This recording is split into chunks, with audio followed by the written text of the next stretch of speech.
ओम नमः सिद्धेभ्य। नमो अर्हन्ताणं, नमो सिद्धाणं, नमो आयर्याणं, नमो उवच्छायाणं, नमो लोये सव्वसाहुणम्। समय सार जिन देव हैं, जिन प्रवचन जिन बार, नियम सार निर्ग्रंथ गुरु करें कर्म की हार।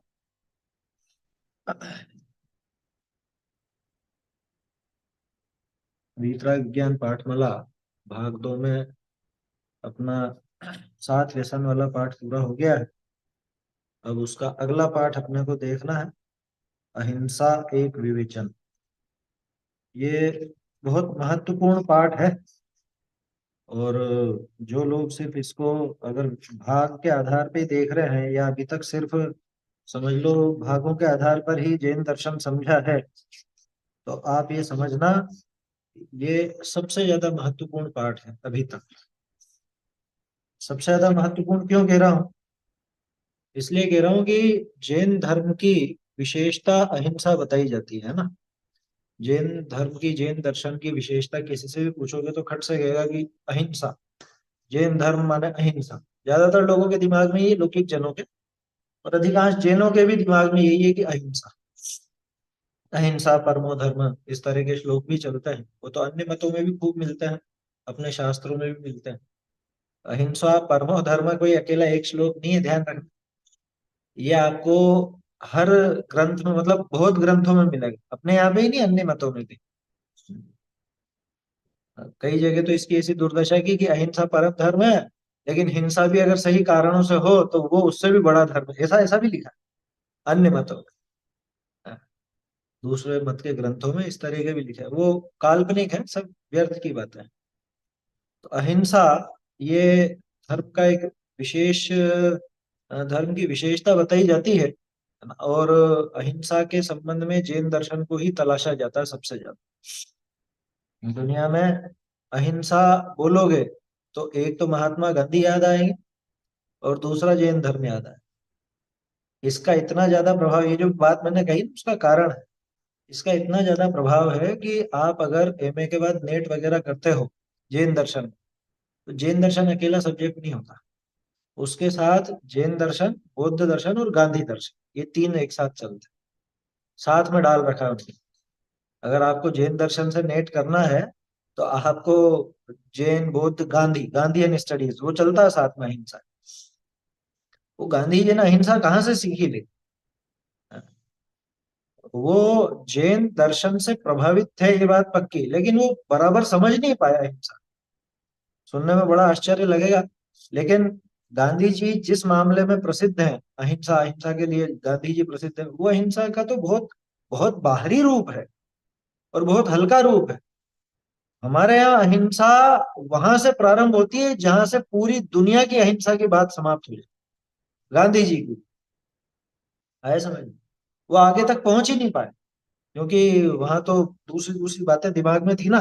देश को आजाद कराना है, ये कराना है, वो कराना है? और सारी चीजें खुद करता बनते थे उस चीज का, मतलब मैं देश को आजादी दिलाने वाला, देश को आजाद कराने वाला, ऐसा स्वयं समझते थे। तो इसलिए वहां पे इससे गंभीर बात वो पहुंची, मतलब उस गंभीर बात को समझ ही नहीं पाए। जैन दर्शन में अहिंसा की जितनी सुदृढ़ और सुंदर व्याख्या है, वो वहां तक नहीं पहुंच पाए। तो अहिंसा जैन दर्शन में जिस तरह से दिखाई गई और जितना उसका विस्तार हुआ, उसमें सबसे बड़ा योगदान अगर किसी का है तो अमृत चंद्राचार्य। अमृत चंद्राचार्य ने पुरुषार्थ सिद्धि उपाय ग्रंथ में अहिंसा की जैसी व्याख्या की है, वैसी पूरी दुनिया में कहीं नहीं मिलेगी आपको, पूरी दुनिया में। जैन दर्शन में भी पुरुषार्थ सिद्धि उपाय को हटा दो तो इतनी व्यवस्थित व्याख्या आपको दूसरे ग्रंथ में नहीं मिलेगी, या इनके बाद वाले ग्रंथों में ही मिलेगी जो इनसे प्रभावित होंगे वो। है समझ में? इसलिए ये बहुत महत्वपूर्ण पाठ है, इसीलिए मैंने कहा है सबसे ज्यादा महत्वपूर्ण पाठ है। सभी पाठ महत्वपूर्ण है, लेकिन अहिंसा को समझना बहुत जरूरी। जैन दर्शन की अहिंसा क्या कहती है, जैन दर्शन में अहिंसा का आशय क्या है, अहिंसा से क्या समझना, ये अपने को देखना है। तो अपन पहले परिचय देखेंगे, अमृत चंद्राचार्य का परिचय। पढ़ना चाहते हैं आप? हाँ पढ़िए। अच्छा। हाँ ये पूर्व जी नहीं आए शायद।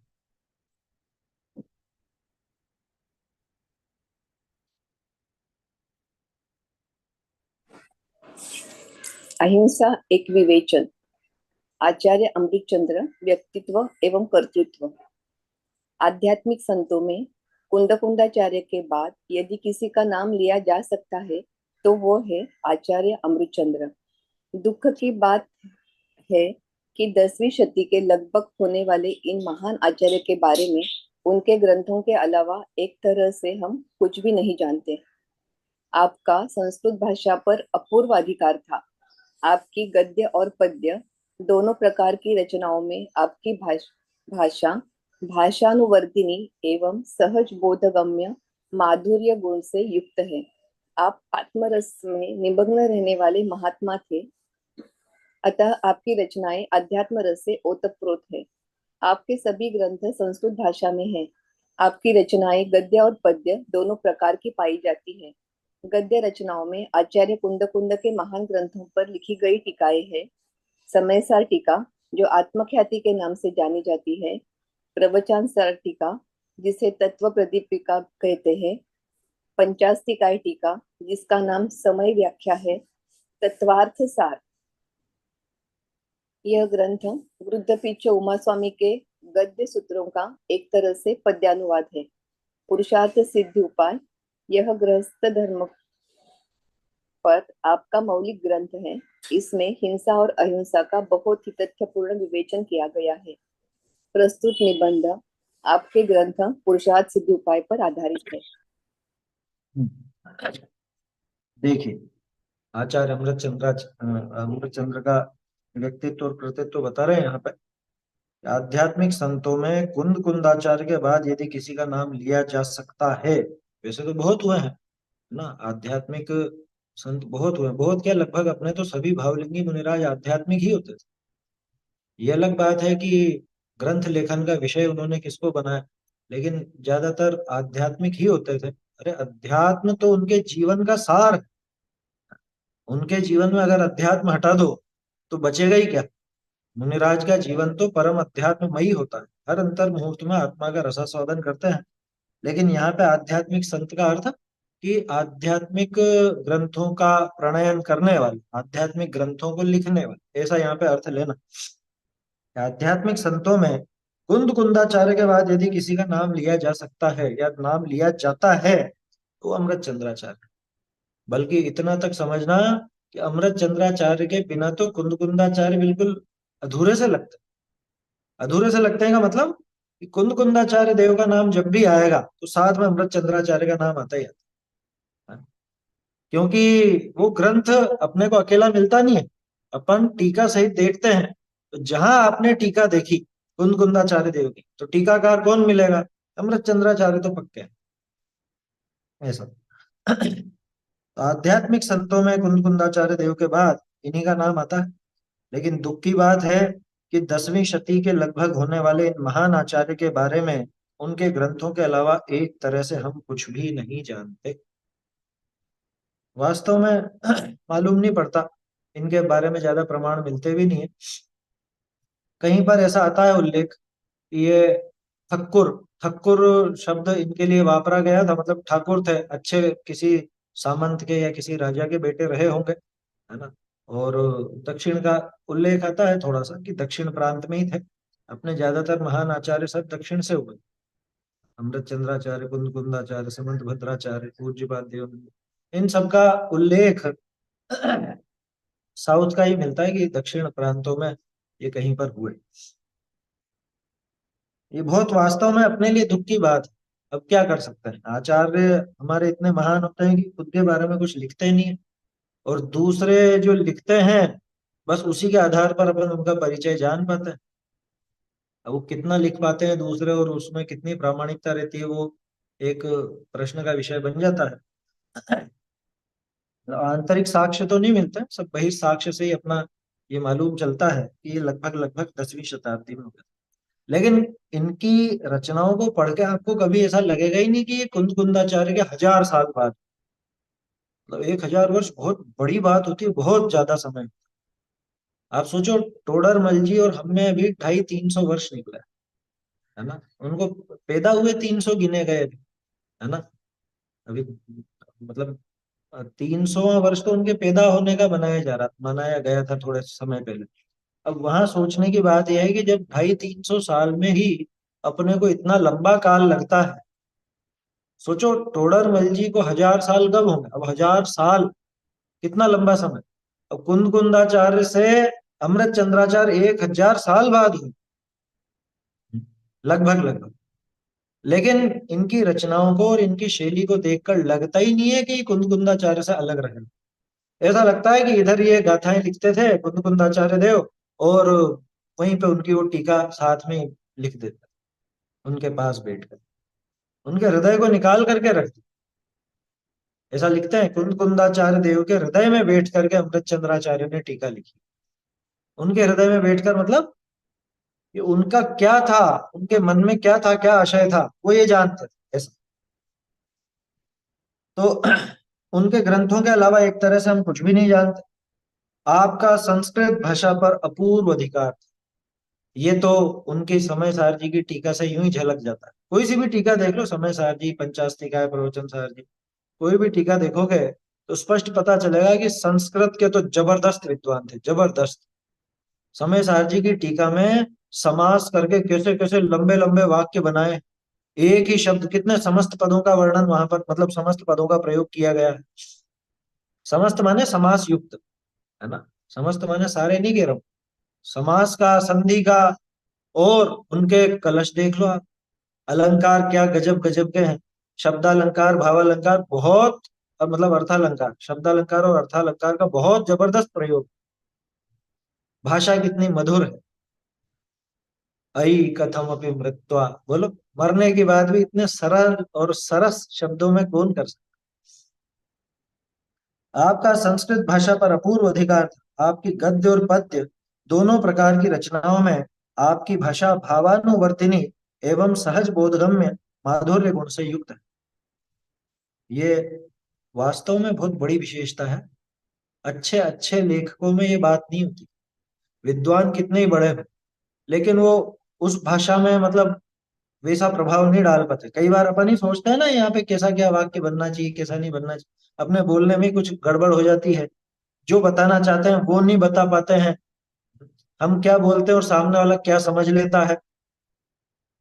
तो ये दोष है भाषा का, है ना।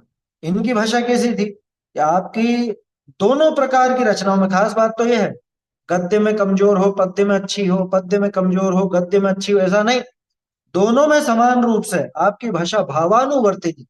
भावानुवर्तिनी मतलब भावों का अनुवर्तन करने वाली, भावों को प्रवर्तित कराने वाली, यानी कि भावों को स्पष्ट कर दे। जैसे उनके भाव होते थे, वो इस उनकी भाषा इस मामले में सक्षम थी कि वो उनके भावों को सहज रूप से प्रकट कर देती थी। भावानुवर्तिनी एवं सहज बोधगम्य, सहजता से समझ में आ सके ऐसी बोधगम्य, और माधुर्य गुण से, माधुर्य गुण तो उनमें था। आया समझ में?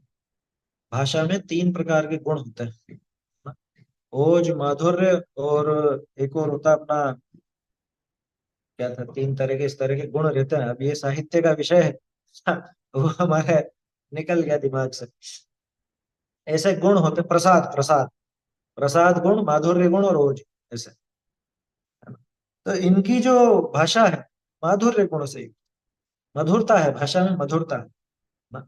और रस भी गजब के ही है। मुख्य रूप से तो शांत रस का ही वर्णन है, शांत रस का ही इन्होंने निरूपण किया है। आप आत्म रस में निमग्न रहने वाले महात्मा थे, अतः आपकी रचनाएं अध्यात्म रस से ओतप्रोत है। आपकी जितनी भी रचनाएं हैं अध्यात्म रस से भरी हुई। कोई भी रचना देख, अभी देखेंगे कौन कौन सी रचनाएं हैं इनकी। ज्यादातर लोग तो इनको समय सार के व्याख्याकार के नाम से ही जानते।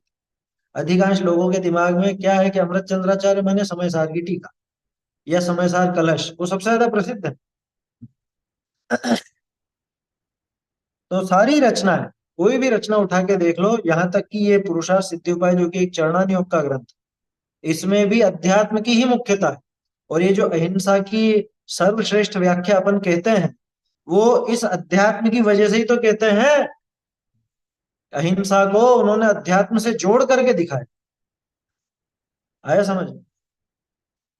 तो आपकी रचनाएं अध्यात्म रस से ओतप्रोत है। आपके सभी ग्रंथ संस्कृत भाषा में। कुंदकुंदाचार्य और अमृत चंद्राचार्य में भाषा का ही अंतर है। कुंदकुंदाचार्य देव की भाषा प्राकृत थी, अमृत चंद्राचार्य ने संस्कृत में प्रयोग किया। आपकी रचनाएं गद्य और पद्य दोनों प्रकार की पाई जाती हैं। गद्य रचनाओं में आचार्य कुंद कुंद के महान ग्रंथों पर लिखी हुई टीका है। कुंद कुंदाचार्य देव के जो प्रसिद्ध ग्रंथ है, प्रमुख ग्रंथ है, उन पर इनकी टीकाएं मिलती हैं। समय सार की टीका, जो आत्मख्याति के नाम से जानी जाती है। प्रवचन सार टीका, जिसे तत्व प्रदीपिका कहते हैं। पंचास्तिकाय टीका, जिसका नाम समय व्याख्या है। तत्वार्थ सार, ये ग्रंथ ग्रंथपित उमा स्वामी के गद्य सूत्रों का एक तरह से पद्यानुवाद है ना। देखो इनमें एक एक पे थोड़ी सी चर्चा करते हैं अपन। समय सार जी की टीका, समय सार, प्रवचन सार और पंचास्तिका, इन तीनों की टीका को नाटक त्रयी कहा जाता है। नाटक त्रयी, है ना। और मजे की बात यह है कि ये तीन ग्रंथ ऐसे हैं कि जिन पर इनकी टीका भी मिलती है और जय सेनाचार्य की टीका भी मिलती है। इन्हीं और की भी मिलती हो, लेकिन इन दोनों की तो इन तीनों पर मिलती है। नियम सार जी पे नहीं मिलती। वो थोड़ा सा एक आश्चर्य होता है। आश्चर्य तो क्या, वो ठीक है, ग्रंथ उपलब्ध नहीं हुआ होगा इसलिए नहीं मिलती, यही समझना चाहिए। कुंद कुंदाचार्य ने समय सार जी में 415 गाथा लिखी। जय सेनाचार्य के हिसाब से 437 होती है ना। तो 415 गाथाओं की टीका करते हुए 278 कलश तो इन्होंने ही लिख दिए। 278 कलश है, अपने आप में एक अलग ग्रंथ है। और इतने महान कलश हैं कि कलशों के ऊपर भी टीका लिख दी गई। कलशों की टीका किसने लिखी? पांडे राजमल जी। उन कलशों के आधार से बनारसी दास जी ने 700 750 छंदों का नाटक समय सार लिख दी। बोलो, और ये टीका नहीं होती तो जय चंद जी की जो इतनी महान टीका अपने को दिखती है, वो हो नहीं सकती थी। मतलब यूं समझो, कुंद कुंदाचार्य के अध्यात्म के दरवाजे अमृत चंद्राचार्य ने खोले पूरी दुनिया के। पूरी दुनिया को अमृत चंद्राचार्य ने दिखाया कि कुंद कुंदाचार्य देव क्या कहना चाहते। समझ में आई बात? मुझे तो कई बार ऐसी कल्पना होती है कि मान लो जितने भी अपने महान आचार्य हुए ना, जिन्होंने प्राकृत में गाथाबद्ध रचनाएं की, जैसे मूलाचार है, नियम सार जी भी यहीं से, और भी बहुत बहुत ग्रंथ हैं, अगर उनकी टीका अमृत चंद्राचार्य ने की होती तो क्या गजब काम हो जाता।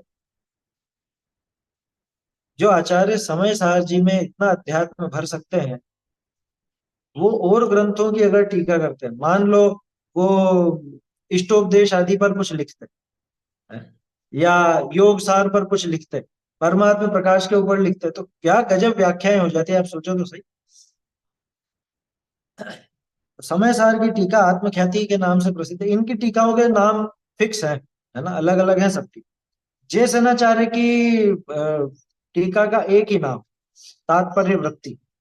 तो समय सार जी की भी तात्पर्य वृत्ति, है ना, और प्रवचन सार जी की भी तात्पर्य वृत्ति, और पंचास्तिका संग्रह की भी तात्पर्य वृत्ति। इन्होंने अपनी हर टीका का अलग नाम दिया। समय सार जी में आत्मा की ख्याति की गई है, आत्मा की प्रसिद्धि की गई है, इसलिए उसका नाम आत्म ख्याति रखा। प्रवचन सार जी की टीका का नाम इन्होंने रखा तत्व प्रदीपिका।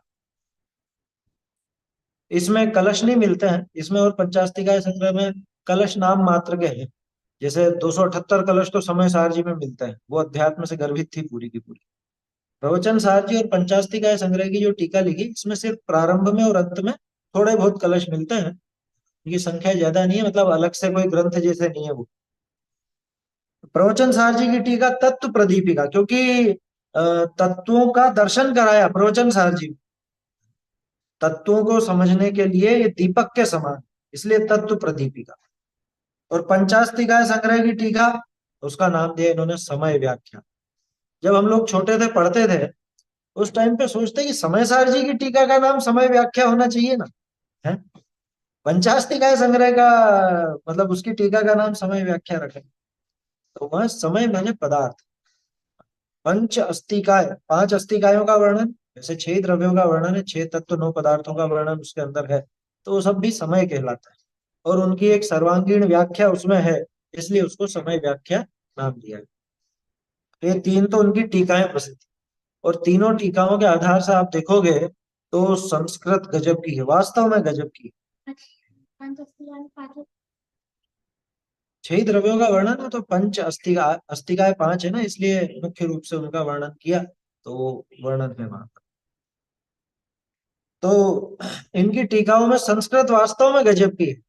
संस्कृत के जो विशेष अध्येता होते हैं, जिनको संस्कृत विशेष सीखनी है, वो अगर अमृत चंद्राचार्य को पढ़े तो बहुत मदद मिलती है कि किस तरह से वाक्य बनते हैं। मतलब अध्यात्म की दृष्टि से नहीं कह रहा हूं मैं, भाषा की दृष्टि से कह रहा हूँ। वाक्य बनाना तो कैसे बनाना, न्याय युक्त वाक्य कैसे होंगे, सामान्य वाक्य कैसे होंगे, प्रेरणादायी वाक्य कैसे होंगे, किस तरह से शब्दों की संरचना होनी चाहिए, कैसे शब्दों में रस भरा जाए, कैसे शब्दों में अलंकार का प्रयोग किया जाए, ये अमृत चंद्राचार्य की टीका से कोई भी संस्कृत साहित्य का अध्येता सीख सकता है, समझ। जिसको सीखना वो पढ़े। और मेरा तो आप सबसे भी निवेदन है, थोड़ी बहुत तो संस्कृत आनी चाहिए। अमृत चंद्राचार्य की टीका का आनंद ही आपको तब आएगा जब आप संस्कृत से उसको पढ़ो, उनकी भाषा से पढ़ो। बाकी और काम के लिए नहीं कह रहा हूं मैं, तो इस टीका को समझने के लिए संस्कृत सीखा। अरे बहुत से लोग ऐसे होते हैं, कोई काम सीखना हो, कोई विद्या सीखनी हो, तो वो जिस भाषा में है, उस भाषा को भी सीखना जरूरी है उसको, आए समझ। ऐसे ही यहाँ पर भी है, अध्यात्म की बारीकियां अगर देखनी है, अमृत चंद्राचार्य के साहित्य का, उनके कथन का आनंद उठाना है, तो उनकी भाषा से तो परिचित होना ही चाहिए। चौथा ग्रंथ है तत्वार्थ सार। ये ग्रंथ गद्यपि चुमा स्वामी के गद्य सूत्रों का एक तरह से पद्यानुवाद है ना। लगभग लगभग विषय वैसा ही आ जाता है तत्वार्थ सार में, तत्वार्थ सूत्र जैसा ही विषय। फिर भी इसमें अतिरिक्त बहुत सी बातें हैं।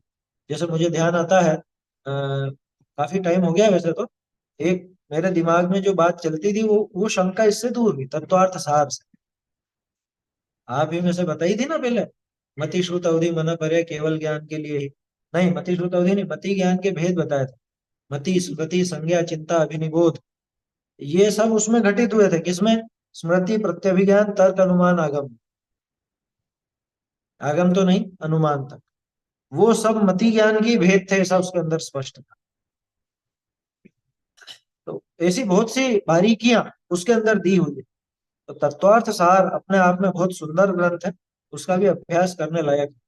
अब दुख की बात यह है कि वो एकाएक अभ्यास में आता नहीं, बहुत कम प्रकाशित है। ऐसा नहीं है कि प्रकाशित नहीं, लेकिन प्रचलन में कम है, प्रसिद्धि उसकी कम है। अमृत चंद्राचार्य की सबसे ज्यादा प्रसिद्ध तो एक तो समय सार जी की टीका, और दूसरे नंबर पे ये अपने पुरुषार्थ सिद्धि उपाय, इसका नाम था। तत्वार्थ सार बहुत बढ़िया ग्रंथ है, पद्यानुवाद है वो तो एक तरह से। पद्यानुवाद पूरा नहीं कहना चाहिए, लेकिन पद्यानुवाद जैसा है। तत्वार्थ सूत्र के पद्यानुवाद के जो विषय अपन तत्वार्थ सूत्र में सीखते हैं, वही विषय यहाँ पे सीखने को मिलता है, बस पद्य में। पुरुषार्थ सिद्धि उपाय, ये गृहस्थ धर्म पर आपका मौलिक ग्रंथ है। इसमें हिंसा और अहिंसा का बहुत ही तथ्यपूर्ण विवेचन किया गया है। वास्तव में मैंने कहा ना, ये जो अहिंसा की व्याख्या पूरे विश्व में सर्वश्रेष्ठ व्याख्या यहाँ मिलेगी। और सिर्फ अहिंसा की नहीं, गृहस्थाचार संबंधी बहुत सी बारीक बातें यहाँ से निकल गए हैं। इसका एक दूसरा नाम भी है ध्यान आप में से किसी को? पुरुषार्थ सिद्धि उपाय,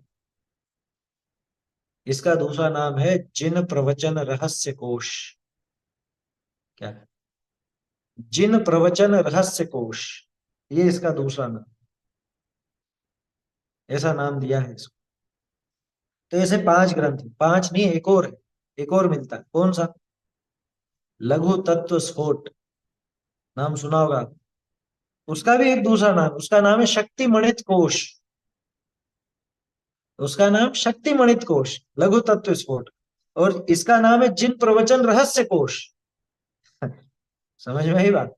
लघु तत्व स्फोट में क्या है कि वो तो बिल्कुल आध्यात्मिक रचना है। जैसे यूं समझ लो कि जो समय सार जी की टीका में अंतिम अधिकार दिए है ना, सर्व विशुद्ध ज्ञान अधिकार के भी बाद में है 47 शक्तियों का वर्णन है, या समझ लीजिए आत्मा के संबंध में और विशेषताएं हैं, वो सब आपको लघु तत्व स्फोट के अंदर मिल जाती है। उसमें 25 या 26 अधिकार है, शायद 25 अधिकार होंगे। हर एक तीर्थंकर का स्तवन है उसमें, तीर्थंकरों का स्तवन करते हुए और आत्मा के मतलब विशेषताएं, ये शक्तियां, ऐसे आध्यात्मिक रहस्यों को उसके अंदर उजागर किया गया। उसका नाम है शक्ति मणित कोश, और ये पुरुषार्थ सिद्धि उपाय है, इसका नाम है जिन प्रवचन रहस्य कोश। लघु तत्व स्फोट भी प्रकाशित है। और एक और, बहुत से लोग लाटी संहिता को भी अमृत चंद्राचार्य की रचना कहते हैं। विद्वान उसका निर्णय कर नहीं पाए कि वास्तव में ये इनकी रचना है या पांडे राजमल जी की रचना। दोनों की मतलब रचना में साम्य ऐसा नजर आता है। तो वो भी एक विवाद का विषय है विद्वानों के बीच में कि अमृत चंद्राचार्य का या उनका। तो इस तरह से ये इनकी विशेष रचनाएं हैं। और रचनाओं के अलावा ज्यादा कुछ अपने को पता भी नहीं। इतना पता है कि लगभग लगभग 10वीं शताब्दी के आसपास हुए थे, है ना। दुख की बात यह भी है कि बहुत से लोग अमृत चंद्राचार्य पे उंगली उठाते, वो अध्यात्म उनको बर्दाश्त नहीं होता ना, उसको पचा नहीं पाते, उनकी मान्यताएं उसमें खंडित होती हैं, तो अमृत चंद्राचार्य को अप्रामाणिक कहने लग जाते, काष्ठा संगी कह करके विरोध करने लग जाते। मैं बड़े बड़े ऐसे विद्वानों से मिला हूं जिन्होंने खुद मुझे कहा, मैं प्राकृत अपभ्रंश सीखने का शौकीन था, सीखने भी गया, अलग से भी सीखने गया, तो उन्होंने कहा अच्छा अच्छा वहां से पढ़े हो, समय सार जी पढ़ा। मैंने कहा हाँ अमृत चंद्राचार्य की, ठीक नहीं अमृत चंद्र नहीं, जैसे इनको पढ़ो, जैसे इनको पढ़ो। अरे जय सेनाचार्य क्या कुछ अलग निकाल करके दे देंगे अमृत चंद्राचार्य से? है? जय सेनाचार्य, लोगों को यूं लगता है कि जय सेनाचार्य एक अलग धारा के हैं और अमृत चंद्र अलग धारा के, जबकि ऐसा बिल्कुल भी नहीं है। आप यकीन मानिए, हम लोगों ने तो समय सार जी को दोनों की टीकाओं से पढ़ा है पहले एक साथ, कोई विशेष अंतर ऐसा नजर आता नहीं। कहीं पे कम व्याख्या करते हैं अमृत चंद्राचार्य तो जय सेनाचार्य वहां ज्यादा कर देते हैं, कहीं जय सेनाचार्य की जहां पे अमृत चंद्राचार्य की पर्याप्त व्याख्या वहां जय सेनाचार्य कम कर देते, अलग नहीं मिलता। लेकिन लोगों के दिमाग में एक ये जो भूसा भरा हुआ है ना कि जय सेनाचार्य को पढ़ो अमृत चंद्र को मत पढ़ो, क्यों नहीं पढ़े भैया? और जय सेनाचार्य को क्यों पढ़ ले में फिर अगर अमृत चंद्र को नहीं पढ़ रहे हैं तो? अमृत चंद्राचार्य की टीका नहीं होती तो यकीन मानिए जय सेनाचार्य की भी टीका वैसी नहीं होती। उन्होंने तो ससम्मान उल्लेख किया, अमृत चंद्राचार्य का तो बहुत सम्मान लेकर के अन्य आचार्यों ने कोट किया। बहुत से ऐसे ऐसे बड़े विद्वान अपने ही जैन दर्शन के मूर्ख, इतने मूर्ख, इनको काष्ठा संगी तो छोड़ो सांख्य मति तक कहने लगे, अमृत चंद्राचार्य को सांख्य मति।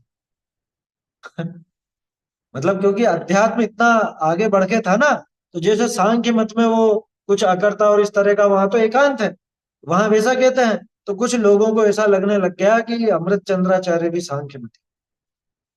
अब क्या कहें, बुद्धि की बलिहारी है, समझ में आई बात? तो बिल्कुल भ्रम में मत आना। अमृत चंद्राचार्य जैसा व्याख्याकार पूरे विश्व में कोई दूसरा नहीं है। और अध्यात्म को जिस ढंग से अमृत चंद्राचार्य ने सामने रखा है, सामने लाए हैं, और जैसी जैसा खुलासा कुंद कुंदाचार्य देव की टीकाओं का अमृत चंद्राचार्य ने किया है, वैसा आपको कहीं और मिलेगा नहीं, नहीं मिलेगा, ये पक्का मान के चल। समझ में ही बात? ये अध्यात्म की धारा समाप्त हो जाती है अमृत चंद्राचार्य नहीं होते तो। आज जैसे दूसरे ग्रंथ, समय सार जी क्यों अपने सामने है, समय सार जी की क्यों प्रसिद्धि है? कि उस पर अमृत चंद्राचार्य ने इतनी विशाल और सुंदर टीका लिखी इसलिए। अध्यात्म ग्रंथ दूसरे नहीं थे क्या?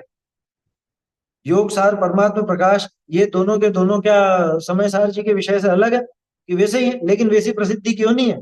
एक बहुत बड़ा कारण है कि अमृत चंद्राचार्य की टीका समय सार जी की।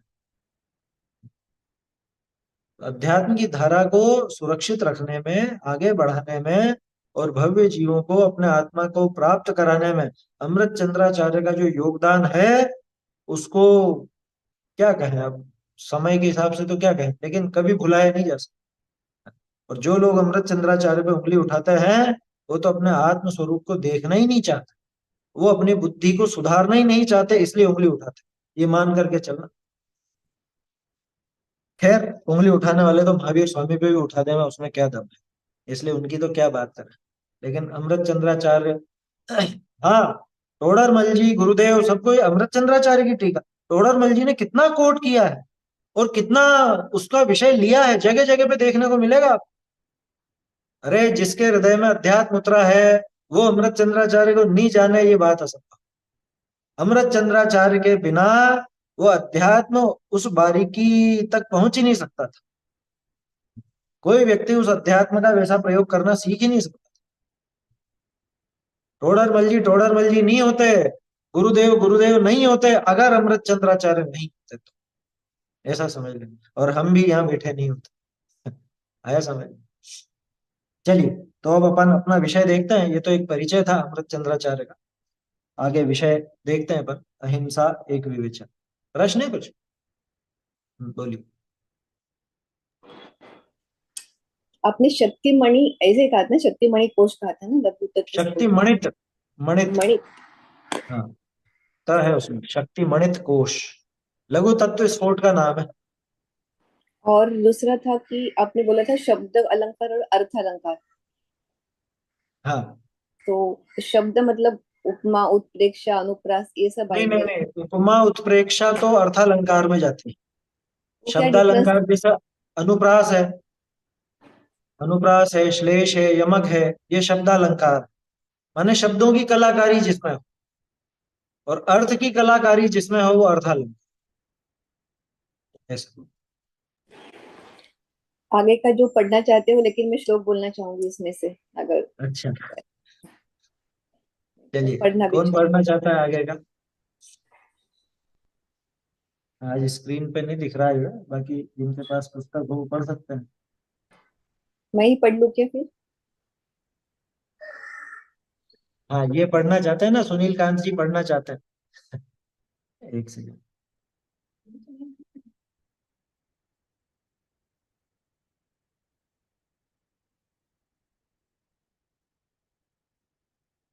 पढ़िए।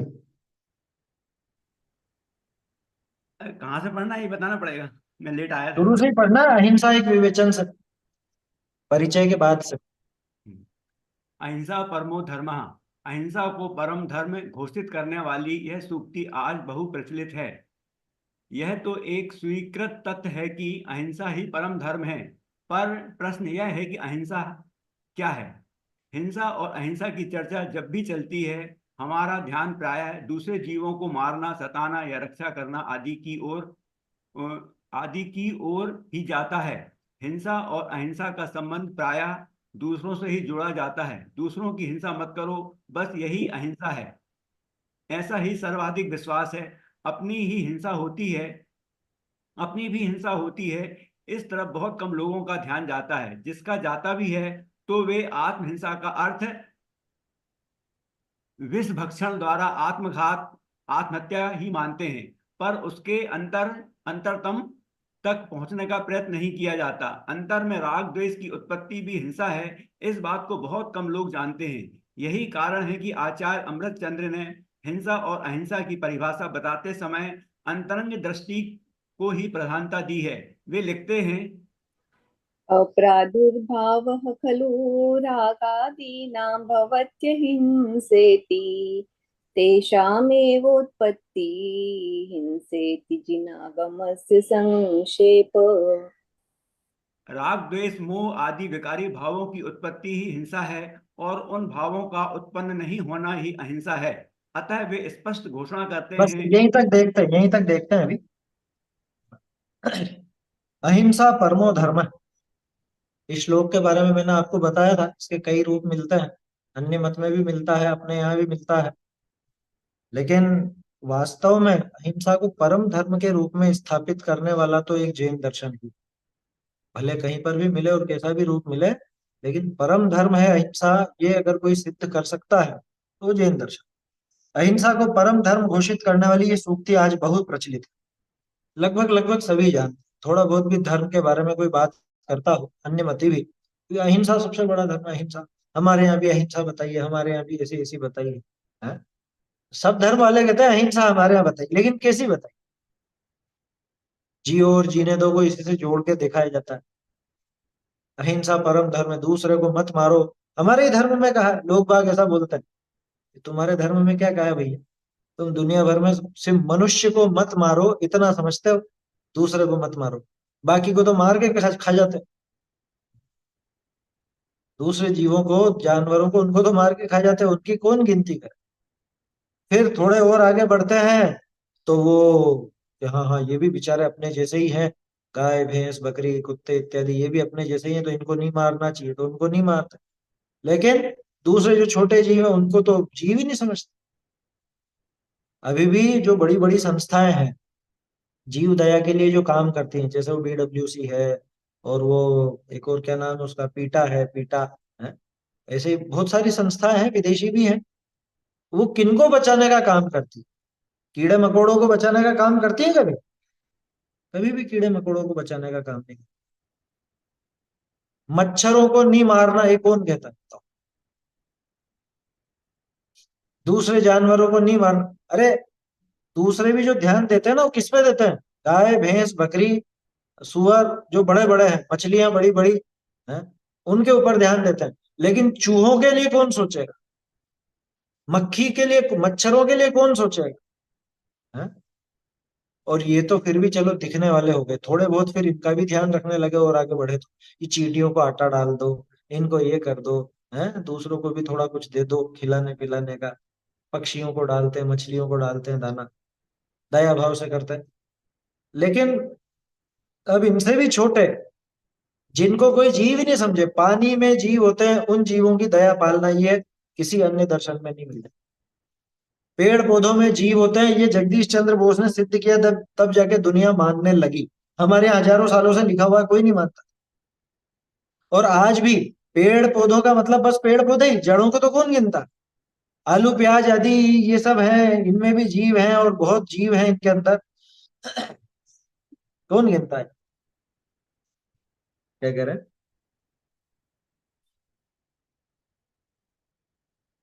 हाँ, बहुत से तो ऐसे ही कहते हैं अन्य मत में कि हम तो इनका भला कर रहे हैं। आएगा रत्नकरण में प्रकरण भी आएगा कि हमने तो इनका भला किया। कैसे भला किया? कि वो चींटी मर गई ना, कि अरे मरी थोड़ी ना, हमने तो उस दशा से मुक्ति दिला दी उसको, ऐसी खोटी दशा से मुक्ति दिला दी कि ठीक है अभी बुलडोजर चलाता हूँ तेरे ऊपर भी, तुझे भी मुक्ति दिलाता हूँ इस दशा से। यही कहा जाए उससे तो, कि कोई तुझे आकर के कुचल देगा तब भी यही बात रहेगी क्या? तुमने उससे पूछा कि उसको मुक्ति चाहिए कि नहीं चाहिए इस दशा से? वो मुक्ति चाहती तो खुद आती तुम्हारे पैरों के नीचे। तुम उसको मारने जाते हो चींटी को, वो भागती है, वो डर के मारे भागती है, उसको भय लगता है, वो नहीं चाहती उस दशा को छोड़ना। तू जबरदस्ती उसको मुक्ति दिलाने वाला कौन होता? तो मूर्खों की बातें हैं, इस तरह के बहुत हैं। ये बात जो आपने लिखी ना बिल्कुल सच है, बहुत से लोग कहते हैं इस तरीके में कि हम मुक्त कर रहे हैं। वो चूहे को, सुअर को हमने मुक्त कर दिया, ऐसी गंदी प्रयास, गंदी तो तुम्हारी नजर में है, वो तुमको गंदा समझता है। आया समझ? खैर, वो तो बहुत बाहर की बात। पंचेंद्रिय जीव की दया पालना, ये अहिंसा, ये तो बहुत बाहर की। उससे छोटे जीवों की, चींटी आदि की, मक्खी मच्छर की दया पालना, ये भी बाहर। यहाँ तक कि पेड़ पौधों में और जीवों में, इसमें पानी में, आग में, हवा में, इनमें जीव होते हैं, उनकी, उन जीवों की भी दया पालने का प्रयास करना, ये भी बाहरी हिंसा, बाहरी अहिंसा का ही रूप है। ये भी असली अहिंसा तो है ही नहीं, असली अहिंसा नहीं है वो। असली अहिंसा की बात तो इस पाठ में अपन पढ़ेंगे। ये सूक्ति आज बहुप्रचलित है। ये तो एक स्वीकृत तथ्य है कि अहिंसा ही परम धर्म, कोई मना नहीं करता इससे। कोई भी धर्म से पूछो भाई अहिंसा धर्म है कि नहीं है, तो कहेगा हाँ हाँ अहिंसा धर्म। जो मार के खाता हो ना दूसरे जानवरों को, वो भी यही कहेगा कि अहिंसा धर्म। लेकिन समस्या तो ये है कि अहिंसा क्या है?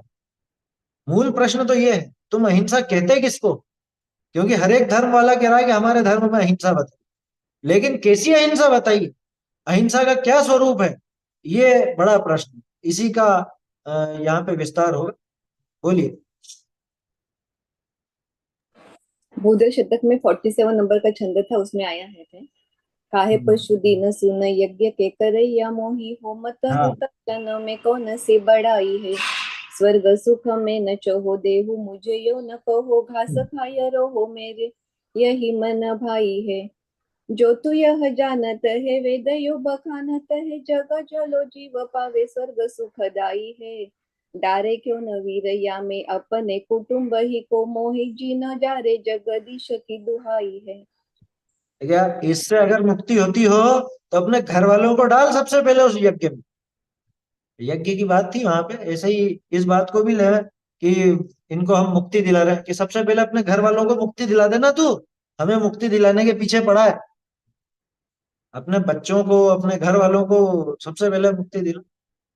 वो प्राणियों की एक तरह से पुकार है, वो जो छंद है ना, वो प्राणियों की पुकार है इस मूर्ख मनुष्य से। तो प्रश्न तो ये है कि अहिंसा क्या है। अभी भी देखो अपन ने जो बात की, ये अन्य जीवों की मुख्यता से बात की। किसी से भी पूछो अहिंसा क्या, किसी जीव को मत मारो, किसी जीव को मत सताओ, किसी को दुख मत दो, यही अहिंसा है। तो सब दूसरे जीव की सोचते हैं। पहली बात तो दूसरा जीव भी कौन, कि जहां जहां जीव है उनका तो पता ही नहीं। वो सिर्फ बड़े जीवों की सोचते हैं अधिकांश। थोड़े बहुत कुछ छोटे जीवों की भी सोचने लगते हैं। और जैन हो, व्यावहारिक दृष्टि से देखे तो वो एकेंद्रिय आदि को भी जीव गिनता है। लेकिन अहिंसा वहां तक नहीं है, उसके आगे है अहिंसा। हिंसा और अहिंसा की चर्चा जब भी चलती है, हमारा ध्यान प्रायः दूसरे जीव को मारना, सताना या रक्षा करना आदि की ओर ही जाता है। ये हिंसा क्या है कि दूसरे को मारना, दूसरे को पीटना, दूसरे को जान से मार देना, दूसरे को दुख देना, दूसरे को, सारी की सारी परिभाषा दूसरे के ऊपर निर्भर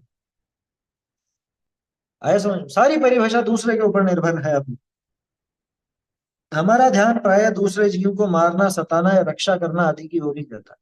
ये हिंसा मतलब मारना सताना तो हिंसा, और उसकी रक्षा करना ये अहिंसा, इतना सा समझ लेते हैं। हिंसा और अहिंसा का संबंध प्रायः दूसरों से ही जोड़ा जाता है। दूसरों की हिंसा मत करो, बस यही अहिंसा है, ऐसा ही सर्वाधिक विश्वास है। ज्यादातर लोगों में यही विश्वास फैला हुआ है। अहिंसा किसी से भी पूछोगे तो यही परिभाषा दो, है ना। अपनी भी हिंसा होती है, इस तरफ बहुत कम लोगों का ध्यान जाता है। ये अब यहाँ पे विषय चालू होता है। अहिंसा की परिभाषा तो यहाँ से चालू है कि अपनी भी अहिंसा, अपनी हिंसा, कि हाँ मेरी हिंसा करते हैं ना दूसरे लोग, करते हैं मेरी हिंसा, यूं समझेगा। अरे खुद खुद की हिंसा करता है ये कब समझेगा। मतलब थोड़ा बहुत अगर दिमाग लगाए तो कहां तक पहुंच पाता है कि जैसे मैं दूसरे को मारता हूं तो दूसरे की हिंसा होती है, ऐसे ही दूसरे लोग मुझे मारते हैं तो मेरी हिंसा होती है। बस यहां तक पहुंच पाया। जैन दर्शन इससे आगे की बात करता है कि तुम दूसरे जीव का विकल्प ही छोड़ दो। तुम खुद ही खुद की हिंसा करते हो, खुद ही खुद की अहिंसा कर सकते हो। अपनी भी हिंसा होती है, इस तरफ बहुत कम लोगों का ध्यान जाता है। जिनका जाता भी है तो वे आत्महिंसा का अर्थ क्या समझता है, आत्महत्या, विष भक्षण आदि द्वारा आत्मघात को ही अपनी हिंसा समझ लेता है। कि खुद को ही नुकसान पहुंचाना वो हिंसा है। खुद के ही हाथ पैर काट लेना, खुद को ही मतलब फांसी पे लटक जाना, आत्महत्या कर लेना, वो खुद की हिंसा समझ लेता है। तो खुद की हिंसा की चर्चा भी चलेगी तो ज्यादातर का दिमाग आत्महत्या पे जाएगा, पर उसके अंतर तब तक पहुंचने का प्रयत्न नहीं किया जाता। वास्तविक हिंसा और अहिंसा क्या चीज है ये सोचा ही नहीं जाता। अंतर में राग द्वेष की उत्पत्ति भी हिंसा है, इस बात को बहुत कम लोग जानते हैं। बहुत कम, बहुत कम कौन, कि जैन जानते हैं। अरे जैन भी सारे कहाँ जानते हैं। जिन्होंने अध्यात्म नहीं पढ़ा, जिन्होंने अमृत चंद्राचार्य की बात नहीं पढ़ी, वो कहाँ से जान लेगा बताओ। यहाँ जितने लोग ये पूजा पाठ करते हैं वो तो जानते होंगे। अरे पूजा पाठ की छोड़ो, ऊपरी स्वाध्याय करने वाले भी हिंसा और अहिंसा की सही बात नहीं जानते। ऊपरी स्वाध्याय समझ गया ना, वही नियम ले रखा है पढ़ने का, तो पढ़ लिया 15-20 मिनट, आधा घंटा पढ़ लिया, या कुछ भी पढ़ लिया। या हम तो हमारे गुरु जी की पढ़ते हैं बस, हमारे गुरु जी ने जो कह दिया वही सुनते हैं, वही पढ़ते हैं बस। होता है ना बहुत से। अब उन्हीं की पुस्तकें पढ़े। मूल ग्रंथ, मूल शास्त्रों का अभ्यास जिनका नहीं है, अमृत चंद्राचार्य का अभ्यास जिनका नहीं है, वो वास्तव में जान ही नहीं सकता, नहीं जान सकता। अंतर में राग द्वेष की उत्पत्ति भी अहिंसा, अंतर में माने स्वयं अपने अंदर में, है ना। अंदर में कहाँ पे, अपनी पर्याय में। तो अपने पर्याय में जो राग द्वेष पैदा होते हैं, वो राग द्वेष का पैदा होना भी हिंसा है। इस बात को बहुत कम लोग जानते हैं, बहुत कम। जैनी भी सारे नहीं जानते, अन्य की तो क्या बात करें। जैन में भी जो धर्म करते हैं, धर्मात्मा कहलाते हैं, वो भी नहीं जानते आधे से ज्यादा, बल्कि और ज्यादा ही नहीं जानते। तो जो स्वाध्यायी होगा, अमृत चंद्राचार्य देव का अभ्यास जिसने किया होगा, वो जानता।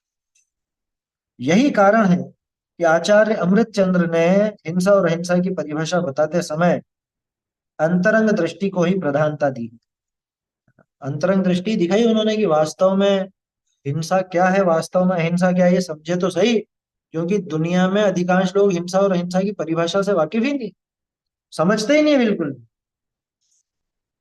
तो वे लिखते हैं, कहाँ लिखते हैं, जिन प्रवचन रहस्य कोश यानी कि पुरुषार्थ सिद्धि उपाय की 44वीं गाथा, ये 44वां श्लोक है इसका। अप्रादुर्भाव खलु रागादीनां भवत्यहिंसेति तेषामेवोत्पत्तिः हिंसेति जिनागमस्य संक्षेप। आर्य छंद कहलाता है ये, सब प्राकृत में इसके जैसी गाथा होती है ना। ये आपकी पुस्तकों में अप्रादुर्भाव लिखा हो तो सुधार लेना, आ नहीं है, वो अ है। अप्रादुर्भाव, अ अनार वाला, आम वाला नहीं। अप्रादुर्भाव, देखो प्रादुर्भाव माने पैदा, है ना, उत्पन्न हो, प्रकट हो। और अप्रादुर्भाव माने पैदा नहीं होना, प्रकट नहीं होना। अ लग गया ना, अ माने नहीं, प्रादुर्भाव माने प्रकट होना, पैदा होना, उत्पन्न होना। तो अप्रादुर्भाव पैदा नहीं होना, इसका रागादि नाम, राग आदि का, आदि लगाया, आदि, आदि में कौन कौन आ जाएगा, राग द्वेष मोह। राग द्वेष में सारे विकारी भाव आ गए ना। जो 25 कषाय बताई जाती है, वो 25 कषाय इसके अंदर गर्भित। तो रागादि नाम अप्रादुर्भाव हिंसा खलु, खलु पहले लगे, खलु माने वास्तव में, निश्चय से, कि निश्चय से देखा जाए, वास्तव में देखा जाए तो राग आदि का पैदा नहीं होना, भवती अहिंसा इति, ये तीनों मिलकर बन गए भवत्य हिंसेति, है ना। भवत्य हिंसेति, भवती अहिंसा इति, कि वो अहिंसा होती है, इति ऐसा कहा। इति यानी ये, ठीक है ना। आगे भी इति आएगा, 2 बार इति है। एक बात तो ये कौन सी, कि रागादि भावों का पैदा नहीं होना वास्तव में अहिंसा होती है। तेषाम एव उत्पत्ति, तेषाम एव उत्पत्ति, तेषाम यानी उन्हीं का, उनका किनका, कि रागादि नाम, रागादि नाम एव उत्पत्ति यानी उन्हीं की उत्पत्ति होना हिंसा, वो हिंसा है। इति जिनागमस्य संक्षेप, हिंसेति लिखा ना, हिंसेति, हिंसा इति, कि राग आदि भावों का उत्पन्न होना ही हिंसा है ऐसा, और रागादि भावों का उत्पन्न नहीं होना ही अहिंसा है, निश्चय से वही अहिंसा है ऐसा जिनागमस्य संक्षेप, ये जिनागम का संक्षेप है, ये जैन शासन का संक्षेप। गजब हो गया, जिनागम का संक्षेप इसको कह रहे हैं, जैन दर्शन का संक्षेप है। कि हाँ, जैन दर्शन का संक्षेप ही, क्यों, क्योंकि जैन दर्शन पूर्ण सुख की बात, जैन दर्शन रागादि के अभाव की बात करता है। तो रागादि का अभाव, उसको अहिंसा कहा ना, ये हो तो गया संक्षेप मात्र में, ये जैन दर्शन। इसी से हिंसा और अहिंसा की व्याख्या चली, यहीं से निश्चय व्यवहार का प्रकरण उठाया अमृत चंद्राचार्य, कि निश्चय से राग द्वेष आदि भावों का पैदा नहीं होना, वो ही अहिंसा है। इसका व्यवहार रूप कैसा दिखेगा, कि जब राग द्वेष आदि पैदा नहीं होंगे किसी भी जीव के प्रति, तो उसका घात करने का भाव ही नहीं आएगा, उसका घात ही नहीं होगा, तो अपने आप ही उसकी वो व्यवहारिक अहिंसा भी घटित हो जाएगी। तो निश्चय अहिंसा से व्यवहार अहिंसा स्वयं बनती है, ऐसा भी संबंध स्थापित किया, और वास्तविक अहिंसा का स्वरूप भी यहाँ पर दिखा। इसलिए जिनागम का संक्षेप, जिनागम का संक्षेप कहा इसको, हिंसा हिंसा की व्याख्या, कि हम तो आत्मानुभूति की बात समझ रहे थे, क्योंकि कि हमने तो यही सीखा था कि एक शब्द में जैन दर्शन को वर्णन करो तो आत्मानुभूति। अरे भैया, तो रागादि का पैदा नहीं होना और कब होगा? रागादि भाव कब पैदा नहीं होंगे? आत्मानुभूति। आत्मा का अनुभव होगा तो राग द्वेष आदि अपने आप ही पैदा नहीं हो, है ना? तो आत्मानुभूति बोलो, चाहे अहिंसा बोलो, चाहे रागादि का पैदा नहीं होना बोलो, एक ही बात है। ये संक्षेप में बता दिया, वो सब तो विस्तार है ना, उसकी डिटेल तो विस्तार में आएगी, संक्षेप में ये बता दिया कि राग आदि भाव का पैदा होना वही अहिंसा है, राग आदि भाव का पैदा नहीं होना ही अहिंसा है, राग आदि भाव का पैदा होना ही हिंसा है। वो ही पाप है, वो ही दुनिया भर के सारे दोष है। और राग आदि भाव जहाँ पैदा नहीं हो, यानी आत्मलीनता की भूमिका हो, तो वहीं पर अहिंसा है, वही धर्म है। उसी से जीव की विशुद्धता बढ़ती है। ऐसा समझ लो। सरल है, श्लोक कठिन नहीं है। श्लोक में जो बात आई है वो गंभीर बहुत है, क्योंकि पूरी दुनिया में कोई नहीं कहता है। अमृत चंद्राचार्य ने इसको प्रकट करके दिखाया तो ये पता चला है कि भाई दूसरे की हिंसा हिंसा नहीं है, स्वयं की हिंसा भी हिंसा है। कि स्वयं की हिंसा कैसे? कि उनकी उत्पत्ति हो रही है ना, रागादि की उत्पत्ति, वो स्वयं की हिंसा है। रागादि के उत्पन्न होने में हमारी हिंसा कैसे हो गई? बोलो, अपनी हिंसा कैसे होगी? जिंदा ही तो है, मर थोड़े ना गए ना, हाथ पांव कट गए कोई रागादि पैदा होने से, तो हिंसा कैसे होगी? भाई राग द्वेष आदि के जो भाव हैं, ये जीव को दुख देने वाले हैं या नहीं? ये आकुलतामयी है, हिंसा आकुलता पैदा होती है, फल स्वरूप दुख होता है। और हिंसा की परिभाषा क्या है? किसी जीव को मारना, सताना, उसका दिल दुखाना, उसको दुख पहुंचाना, कुल मिला के दुख पहुंचाना। दुख पहुंचाने का नाम हिंसा है ना? तो स्वयं को दुख पहुंच रहा है तो हिंसा हो रही है कि नहीं हो रही? हिंसा हो रही है।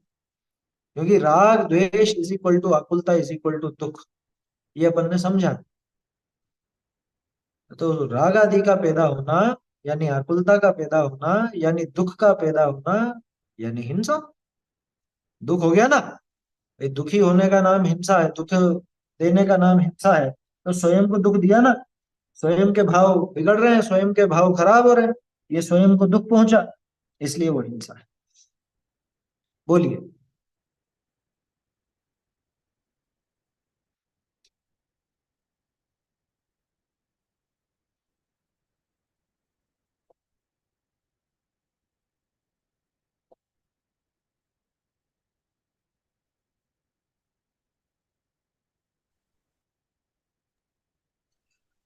सर एक बात ये समझ में नहीं आती कि हमारे यहाँ जिन शासन में अहिंसा अहिंसा की इतनी सटीक बहुत अच्छी और सुंदर व्याख्या की है, हम्म। फिर भी हमारा धर्म लोगों में इतना लोकप्रिय नहीं हुआ, और ऐसा लगता है कि डे बाय डे ये सिमटता ही जा रहा है या ह्रास होता जा रहा है। ऐसा क्यों लगता है अपने को? या ऐसा भाव आता है कि यार लोग समझ क्यों नहीं पा रहे हैं इस चीज को, जिस देखो, इतनी सुंदर की तो। जवाब इसके तो अलग अलग अपेक्षा से कई जवाब बनते हैं। एक तो सीधा तो यही है कि भाई पंचम काल है, अवसर्पिणी है, तो धर्म का तो ह्रास होता ही जाएगा। अपने को दुख जरूर होता है उस बात का, लेकिन उसको टाल नहीं सकता, वो होगा, वो होगा ही होगा। रही बात लोग समझते क्यों नहीं है, कि लोग समझ जाते हैं तो यहाँ बैठे रहते क्या? अगर लोग समझते होते तो संसार में बैठे थोड़े रहते, मुक्त हो जाते। फिर भी समझते क्यों नहीं है? कारण क्या? कि आसक्ति ऐसी पड़ी हुई है पांच इंद्रिय के विषय भोगों में, कि जहां पे सहज रूप से इनके विषय भोगों की पूर्ति हो वहां ये दौड़ते हैं, जहां सहज रूप से नहीं हो वहां भी दौड़ते हैं। और फिर धर्म के नाम पर अगर वो विषय भोग मिल जाए तो फिर क्यों नहीं दौड़े? टोडरमल जी ने यही जवाब दिया, शायद पांचवे में या छठे में, पांचवे या छठे अधिकार के अंदर ये जवाब दिया उन्होंने, कि अन्य मति इतने ज्यादा क्यों है, आपके धर्म में क्यों नहीं लग रहे? कि भैया जीवों की प्रवृत्ति तो विषय भोगों की रुचि वाली अनादिकाल से। आप किसी को मना करोगे ना तो भी वो उस काम के लिए दौड़ेगा। किस काम के लिए? जिसकी उसको आसक्ति है ना। जैसे मान लो कोई शराबी है, अब उसको शराब पीने का बहुत वो व्यसन है, आप उसको कितना भी समझाओ, कितना भी मना करो, लेकिन वो तो उस तरफ जाएगा। अब सोचो, मना करने पर भी जिन विषयों की तरफ दौड़ता है, अगर वही विषय इसको धर्म के नाम पर मिलने लग जाए ऐसा धर्म क्यों नहीं अपनाए? और जो धर्म उनको उन विषयों से दूर कराए, उस धर्म की तरफ क्यों जाने लगा वो? अधिकांश जीवों की प्रवृत्ति ऐसी रहती। प्रमाद बहुत है, बहुत प्रमाद है ना। उनको नहीं पड़ी है सुधार की, उनको तो पड़ी है कि मुझे मेरी मर्जी का मिल जाए बस। तो मर्जी का खाना पीना नाचना गाना ये जैन दर्शन में नहीं मिलता, क्योंकि यहाँ तो विरक्ति दिलाई जाती। यहाँ राग में तो हिंसा बता दी गई। राग जो कि वास्तव में हिंसा ही है, उसको हिंसा दिखा दी गई। तो इसको तो कुछ ना कुछ उछल कूद चाहिए ना। ये हिंसा लेने तो नहीं आया था, ये तो लेने आया था कि मुझे कुछ अच्छा खाने पीने को मिले, कोई रोक टोक नहीं हो। तो जहां पे भोग मिलेंगे, जहां पे व्यसनों की पूर्ति होगी, वहां दौड़ा दौड़ा जाए। जहां प्रसाद के नाम पे शराब बटे, जहां प्रसाद के नाम पे भांग बटे, जहां भक्ति के नाम पे फूहड़ नृत्य गान हो, वो धर्म क्यों नहीं रुचेगा इसको? विषयासक्त जीव को तो वही रुचेगा। लेकिन जिसको अपना आत्म कल्याण करना है, जिसे वास्तविकता समझनी है और थोड़ा समझदार है, अपनी बुद्धि इधर लगाई, तो वो अपने आप जैन दर्शन की तरफ आकर्षित हुए बिना नहीं रहे। प्रमादी नहीं होगा, प्रमादी आकर्षित नहीं होगा, है ना। विषयासक्त आकर्षित नहीं होगा। यही कारण है जो आपने पूछा ना कि इतनी सटीक परिभाषाएं होने पर भी और सब कुछ होने पर भी क्यों? भाई लोगों को नहीं चाहिए सटीक, लोगों को चाहिए विषय भोग। लोगों को अपनी आसक्ति पूरी करनी है, अपने मन की इच्छाएं पूरी करनी है, जो कि होती नहीं है कभी भी, लेकिन इसको लगता है कि यहां से हो रही। इस वजह से लोग कम आकर्षित होते हैं। और ये तो होगा, देखो हीरे की दुकान पे भी तो भीड़ कम ही रही। आया समझ में? हीरे की दुकान कह दिया मैंने, वो तो शोरूम होता है बड़ा सा। तो ये तो आप समझते हो अच्छे से। भाई रत्नों के पार्क ही हमेशा कम ही रहेंगे, रत्नों के व्यापारी भी कम ही रहेंगे, और रत्न भी कम ही रहेंगे। और बाकी आलू कांदे तो ठेलों पर खूब बिकते हैं। उसमें क्या बात की जाए उनकी, उनका भाव भी क्या रहता है अपने को खैर भाव भी नहीं पता। लेकिन बहुत ढेर कंकड़ तो जगह जगह फैले हुए हैं, ऐसा। चलिए अभी यहीं पे समाप्त करते हैं। ये जो अपन ने श्लोक देखा, अहिंसा की व्याख्या और आगे आएगी, वो अगली कक्षा में फिर अपन देखेंगे। आप लोगों को अगर ये विषय अच्छे से समझना हो, तो पुरुषार्थ सिद्धि उपाय जिनके पास उपलब्ध हो, वो तोड़रमल जी की टीका जरूर देखें। ये 42वें छंद से ये प्रकरण चालू है पुरुषार्थ सिद्धि उपाय में, तो वहां से पढ़ करके आएंगे तो बहुत अच्छे से समझ में आए। अगले हफ्ते इसकी चर्चा करेंगे अपन अगली कक्षा में। चलिए। जैसे अभी आप हाँ बात कर रहे थे, वैसे ही अहिंसा के बारे में जैसे समय सार प्रवचन सार आदि पे फॉरेन यूनिवर्सिटी में वगैरह भी तो पढ़ा जाता है, वहां पे हाँ। भी ये अहिंसा वगैरह की तो पढ़ते होंगे, तो फिर वो मतलब आचरण में उनको या तो समझते नहीं है ऐसा, देखो या वो पुस्तक से। पढ़ते हैं प्रोफेशन के हिसाब से, वो पढ़ते हैं प्रोफेशन के हिसाब से। उनको व्याख्या करनी है, व्याख्या पढ़नी है। जीवन में उतारना उनका उद्देश्य नहीं। हाँ कोई भूले भटके जिसकी होनहार भली हो, उसको वो बात क्लिक कर जाए अंदर में तो कर जाए। ऐसे भी है जीव, बहुत से ऐसे भी हुए हैं जिनको वो बात जम गई तो उतार ली जीवन। बाकी अधिकांश की प्रवृत्ति देखी ना हमने। अभी हमारे मित्र वगैरह सब गए थे वहां पे, यूनिवर्सिटियों में मिले थे, तो उन्होंने बताया कि कुछ नहीं, व्याख्या तो अपने से अच्छी कर लेंगे वो। अपने से ज्यादा जानते हैं क्या कौन सी चीज किधर क्या लिखी है, कैसे लिखी है, उसका क्या संबंध किससे बैठता है। लेकिन भाव नहीं है बिल्कुल, सरसपना नहीं, नीरस नीरस शोध। जो बाबूजी कहा करते थे ना, शोध तो सरस होनी चाहिए, उसमें आनंद आना चाहिए। इस शब्दों का खेल थोड़ी ना है थोड़ा। उन्होंने शब्दों का खेल बनाया, उनका प्रोफेशन है, वो धंधा है उनका, उस चीज का पैसा मिलता है। आपको पता है एक एक किताब है 35-35 हजार रुपए, 35-35 हजार रुपए की एक किताब, पतली सी समय सार के ऊपर लिखी हुई। समझ में ही बात। फ्रांस की है कोई महिला, मूल रूप से तो इंडियन है, नाम मुझे ध्यान से निकल गया, लेकिन ऐसी है ऑनलाइन भी बिकती है किताब। जिस समय सार जी को हम बड़े बड़े, मतलब इतने बड़े रूप में और सहजता से और बहुत आसानी से कम कीमत में यहाँ प्राप्त कर लेते हैं, उस पे कुछ बातें लिख कर गए, वो 35-35 40-40 हजार में बेचते। मैं खुद आश्चर्यचकित रह गया। तो वो प्रोफेशन है, वो व्यापार है, वो उनका नौकरी है, प्रसिद्धि का कारण है, रुपये का कारण है, जो भी समझ लो। मतलब वो दिमागी उथल पुथल करनी है बस, और कुछ भी नहीं होता। हाँ, अब खरीदने वाले भी बैठे हैं। खरीदने वाले भी बैठे हैं, तभी तो बिक रही है। ऑनलाइन बिकना यूं ही थोड़ी ना, अभी अपन कुछ लिख दो वो थोड़ा ऑनलाइन चले। यूनिवर्सिटी वाले ही करते हैं वो सबका। खैर, चलिए। चैतन्य का स्मरण प्रतिक्षण ही करो रे, भव के अनंत दुख को क्षण में हरो रे, अक्षय अनंत निज सौख्य निधान पाओ, गाओ अरे इसी के गीत गाओ, निज निधि निज में बताई यह अनंत उपकार है, इसके लिए जिन वाणी मागो वंदना शत बार, वंदना शत